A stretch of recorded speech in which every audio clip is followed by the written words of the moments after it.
A. Definisi audit pengolahan data elektronik. Menurut Ron Weber, EDP auditing adalah proses mengumpulkan dan menilai bukti untuk menentukan apakah sistem komputer mampu mengamankan harta, memelihara kebenaran data, mampu mencapai tujuan organisasi perusahaan secara efektif, dan menggunakan aktiva perusahaan secara hemat.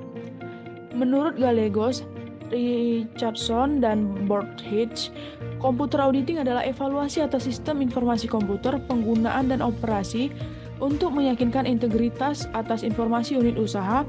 Evaluasi tersebut termasuk penilaian atas efisiensi, efektivitas, dan ekonomisasi penggunaan komputer. B. Sistem informasi komputer database system. Database adalah koleksi data yang dibagi dan digunakan oleh sejumlah pemakai yang berbeda untuk tujuan yang berbeda-beda juga. Database system terutama terdiri dari dua komponen, yaitu database dan database management system. Database system berinteraksi dengan aspek perangkat lunak dan perangkat keras dari keseluruhan sistem komputer. Perangkat lunak yang digunakan untuk menciptakan, memelihara, dan mengoperasikan database disebut perangkat lunak DBMS. Database system dapat digunakan dalam sistem komputer apa saja, termasuk sistem komputer mikro. Fungsi DBMS yaitu yang pertama menghasilkan data penguji, kedua menyediakan jejak audit, tiga mengecek integritas database, empat menyediakan akses ke database atau suatu kopi bagian database yang relevan untuk tujuan penggunaan perangkat lunak audit. Kelima, mendapatkan informasi yang diperlukan untuk audit. C. Teknik audit berbantuan komputer. Berbagai macam penggunaan komputer dalam audit disebut dengan istilah teknik audit berbantuan komputer atau TABK atau Computer Assisted Audit Techniques atau CAATS. Ada dua kondisi yang menyebabkan auditor perlu mempertimbangkan penggunaan TABK. Yang pertama, tidak adanya dokumen masukan atau jejak audit dalam sistem informasi komputer. Yang kedua, dibutuhkannya efektivitas dan efisiensi prosedur audit dalam pemeriksaan. Ada dua tipe TABK yang lebih umum digunakan dalam audit. Yang pertama, perangkat lunak audit atau audit software. Kedua, data uji atau tes data untuk tujuan audit. D. Manfaat teknik audit berbantuan komputer. TABK dapat digunakan dalam pelaksanaan berbagai prosedur audit berikut.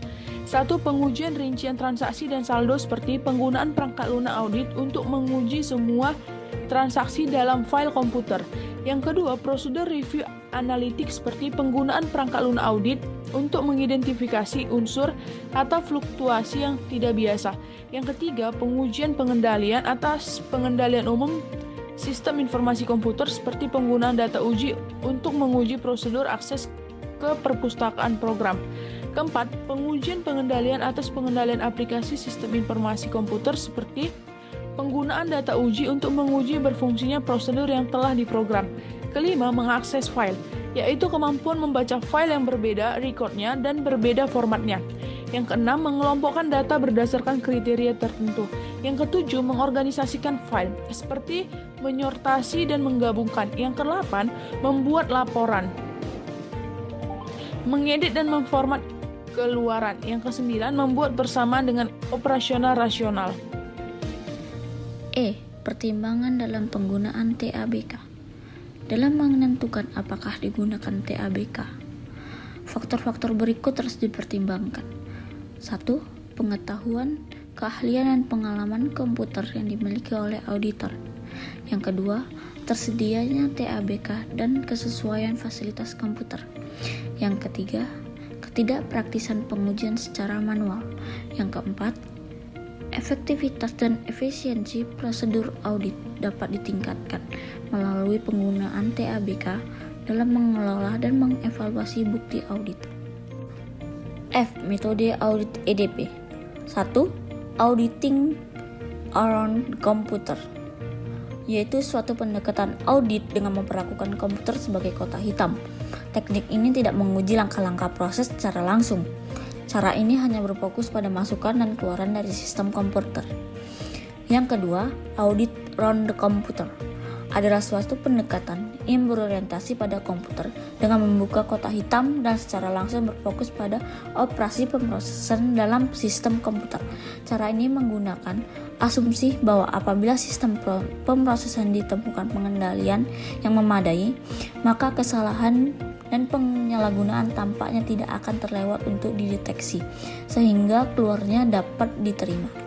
Yang ketiga, auditing with the computer adalah audit yang menggunakan komputer sendiri atau audit software untuk membantu melaksanakan langkah-langkah audit, yaitu dalam pengujian substansif atau menguji saldo-saldo perkiraan laporan keuangan.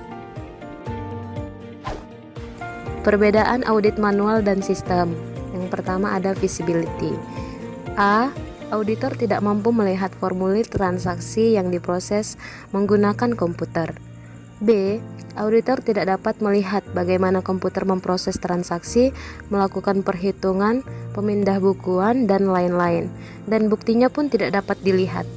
C. Komputer dapat memproses suatu transaksi secara serentak untuk memenuhi beberapa tujuan. Yang kedua ada sarana dan fasilitas. Sistem komputer yang memerlukan sistem, ruang, peralatan, perawatan, dan fasilitas yang khusus. Yang ketiga ada personalia. Sistem komputer yang memerlukan perangkat keras, perangkat lunak, pegawai yang ahli dan berlatih di bidangnya. Yang keempat ada pemisahan tugas. Untuk mencapai tujuan pengendalian, biasanya dicapai melalui pemisahan fungsi pengumpulan dan pemrosesan data seperti dalam sistem manual. Yang kelima, kemungkinan terjadi kesalahan dan kecurangan. Menurutnya, keterlibatan manusia dalam penanganan transaksi yang diperoleh oleh komputer dapat mengurangi kemungkinan untuk mengamati kesalahan dan kecurangan. Kesalahan dan kecurangan yang terjadi selama perancangan ataupun pengubahan program aplikasi dapat tetap tidak terdeteksi untuk jangka waktu yang lama. Yang keenam ada kemungkinan meningkatnya supervisi manajemen. Yang ketujuh pelaksanaan transaksi kemudian dengan komputer. Dampak EDP terhadap auditing dan pengendalian. Para auditor harus memahami sistem komputer karena sistem ini memiliki dampak yang besar terhadap cara-cara dipergunakannya organisasi dalam bisnisnya. Sistem yang dikomputerisasi bukanlah semata-mata yang dipergunakan untuk memproses pekerjaan administrasi. Sering sekali sistem pengendalian internal harus disusun kembali karena karakteristik suatu sistem komputer. Hal ini telah menimbulkan adanya serangkaian kesenjangan pengendalian yang mengakibatkan terbukanya risiko-risiko baru untuk organisasi-organisasi yang menggunakan komputer. 3 kepentingan utama auditor adalah yang pertama, perubahan-perubahan yang terjadi dalam lingkungan auditor dan dalam sistem pengolahan data jika dipergunakan suatu komputer. Yang kedua, peluang-peluang yang diberikan oleh komputer untuk pelaksanaan tugas-tugas auditing dengan lebih efektif dan efisien. Yang ketiga, meningkatkan kemungkinan-kemungkinan untuk mencari pemerasan dan spionase, yaitu kejahatan dengan mempergunakan komputer sebagai akibat dari suatu lingkungan yang dikomputerisasi. Dan yang terakhir adalah pengendalian komputer bukti pendukung elektronik dapat diandalkan hanya apabila pengendalian dapat diandalkan.